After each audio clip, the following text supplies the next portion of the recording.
where we've just stepped away from the studio to catch up with two of your favourite bands. Now, a little bit later on, we'll be meeting up with Ben Matthews from Thunder to talk about the controversy surrounding the band at the moment.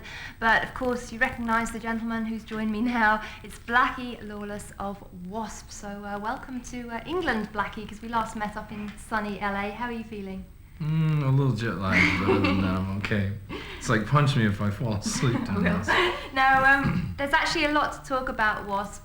Because when we were in LA, we covered the Greatest Hits album and the upcoming video. But there is actually some very important news concerning the band. Would you like to tell everybody what you've decided? 1993 has been a very interesting year for me.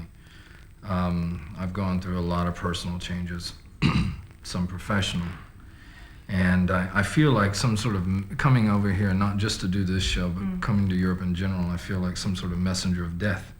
W.A.S.P. will be no more after this. And I have very mixed emotions about it. I've just reached a stage in my career and my life where it's time for me to move on. I don't feel that I can accurately make the steps that I want to make as a songwriter under the moniker of W.A.S.P. anymore. Right. This is very difficult. I'm sure, well, I can imagine after 10 years 10 very successful years, of course. I was wondering that for the Crimson Idol album, your last album, you did try and do something very, very different in trying to accomplish that, and was that part the first sort of stages of when you thought, right, maybe I should be doing something different? As far as fruition, yes. I knew that W.A.S.P. in its true original state, and Chris is who I'm referring to, when we were making the Headless Children record, I knew at that point that that was the last record that I would make with him. But as far as the Crimson Idol goes, the message behind it, is very personal, but what it started out being and what it ended up being is two very different things. And to try to continue to fly under that moniker or that name when it's not really that anymore, I'm very uncomfortable with doing that. And again, maybe this is presumptuous, but when you reach a stage that, like I said, where as many head trips as I've gone through in the last 9 months, I just feel that the time has come for me to make this move. Do you think that people, because of the W.A.S.P. name and all that you'd achieved before, that people found it difficult to accept W.A.S.P. doing something a bit different, and that's part of the reason why you need to leave that behind? See, one of the problems with us in all of our glory was that people had a tendency to listen 50% with their eyes as well as their ears. And that's understandable. I mean, you know, that's something that I created. And it's not that, you know, we're trying to lay blame anywhere or anything like that. You know, I look back at these last 10 years and I was thinking about it the other day. It's like the Grateful Dead song. It's like, what a long, strange trip it's been. And it's been a good one. And, you know, I don't want to go out like an athlete, you know, that's broken down and should have stopped a couple of years before, or to try to make it anything that's more dramatically different than what the Crimson Idol was. It's time to lay that thing down now, and it's, like I said, this is one of the hardest decisions I've ever had to make, and I'm still not real comfortable with it yet.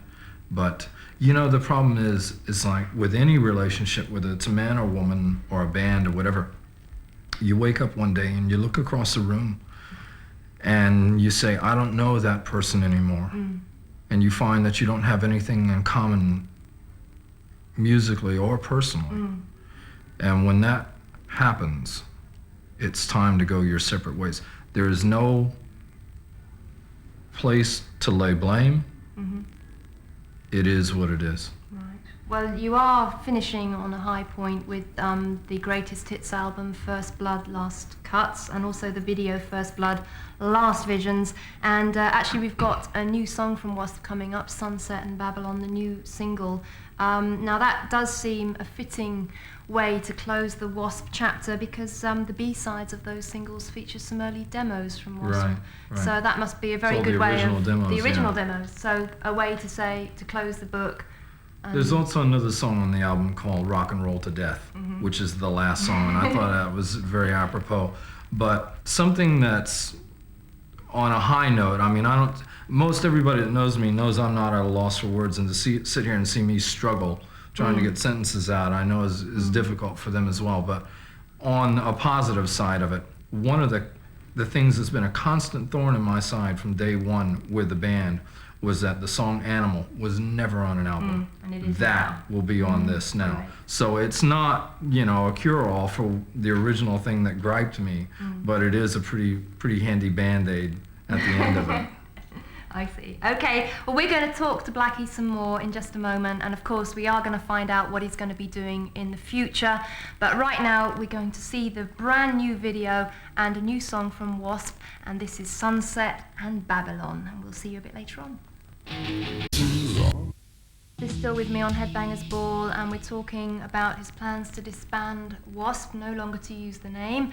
And I must say, for me as an interviewer, it's just impossible to try and condense this down into just two short segments, and I feel sad for you that we've only got a few minutes to talk, because I know how passionate you feel about W.A.S.P and what you're doing.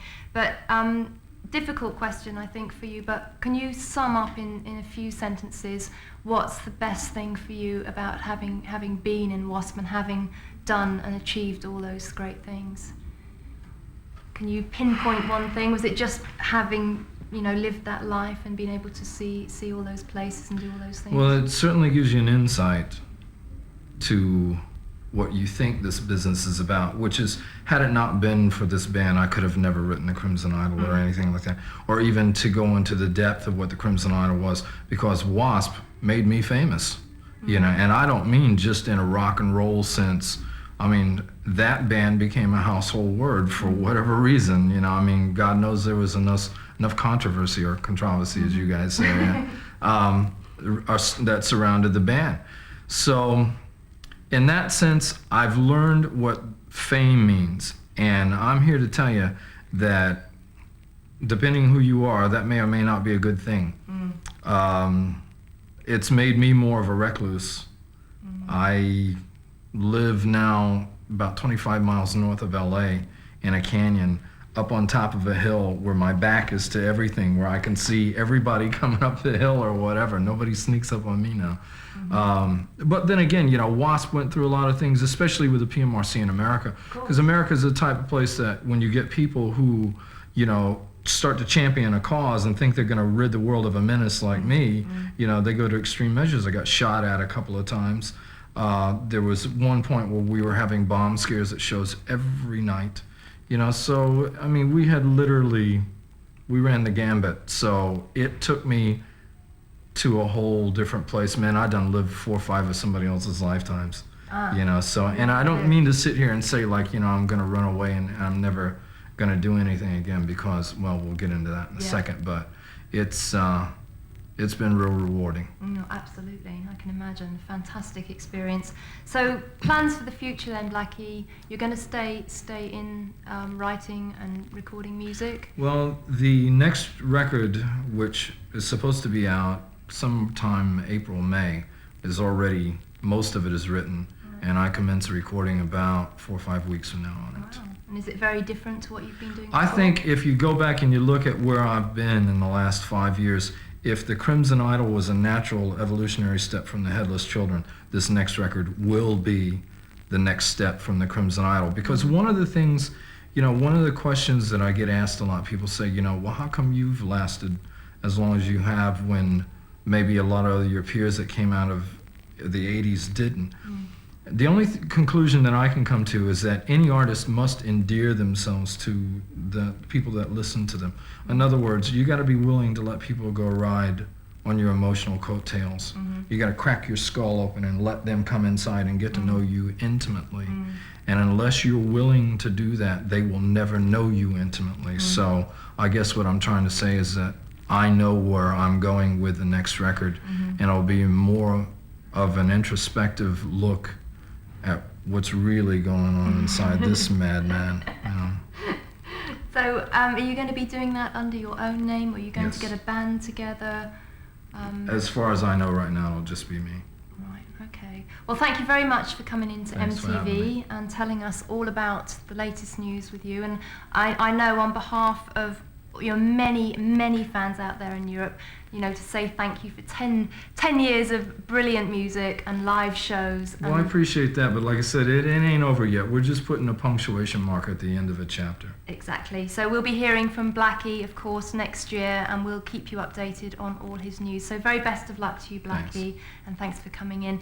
Well, we're going to finish with a classic video from W.A.S.P, and then after that, I will be back talking to Ben from Thunder to find out the latest news surrounding that band. So stay tuned, but we're just going to finish now with Blackie with a classic video from W.A.S.P, I Don't Need No Doctor.